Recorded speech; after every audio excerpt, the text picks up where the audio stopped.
በፊት ላይ ማለት ነው ሴትነት ጸጋ ነው ሲባል ስጦታ ይመስለኝ ነበር።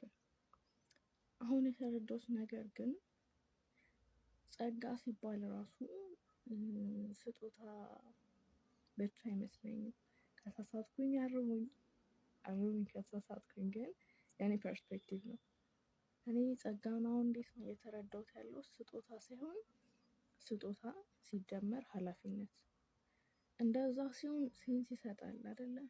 ማለት አሁን ሴትነት ጸጋ ነው የሚለውን ነገር እንደ ስጦታ ነው ብቻ ብለን ከተረጎምነው ላይክ አንዳንዴ ላይፍ ከባድ ነገሮች ምናምን ነገር ሀፕን ሲያደርጉ ቻሌንጅ የሚያደርግ ነገሮች ሲገጥሙ ላይክ የት አለ ጸጋነቱ የት አለ ስጦታነቱ ምናምን ነገር እንድንል ያደርገናል። እና ስጦታም ሲደመር ሀላፊነት ነው ብለን ስንረዳው ግን ኦኬ ሶ ቻሌንጅ የሚያደርገው የሀላፊነቱ ፓርት ነው ማለት ሀላፊነትን መቀበል በራሱ ቻሌንጅ አለው።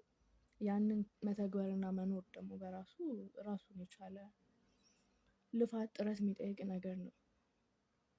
ሶ ኢትስ ላይክ እኔ ጸጋ እንዴት ነው የምረዳው በስጦታነቱ ምናምን ኢንጆይ እያደረጋችሁ ምናምን ግን በዛው ብዙ እንዳትዘናጉ ነገር ይላችኋል ሀላፊነቱን ደን ሀላፊነታችሁን ምናምን ስትወጡ ደግሞ ያው ልፋት ድካም ምናምን ነገር ይኖረዋል። ቻሌንጆች አሉት ግን በዛ ውስጥም ደግሞ ላይክ ኦፍ ምናምን እንዳትሉም ደግሞ ስጦታነቱ ኢንጆይ እንድታደርጉት ያደርጋችኋል ማለት ነው። ለምሳሌ እናትነትን ራሱ ብናየው እናትነት ጸጋ ነው ይባላል። ስጦታ ነው ብቻ ብለን ከወሰድን ማለት ፈተና አለው አይደል? ልጆችን ማሳደግ እናትነት በራሱ እሱ ላይክ ግን ሀላፊነትም አለው እናትነት አይደል?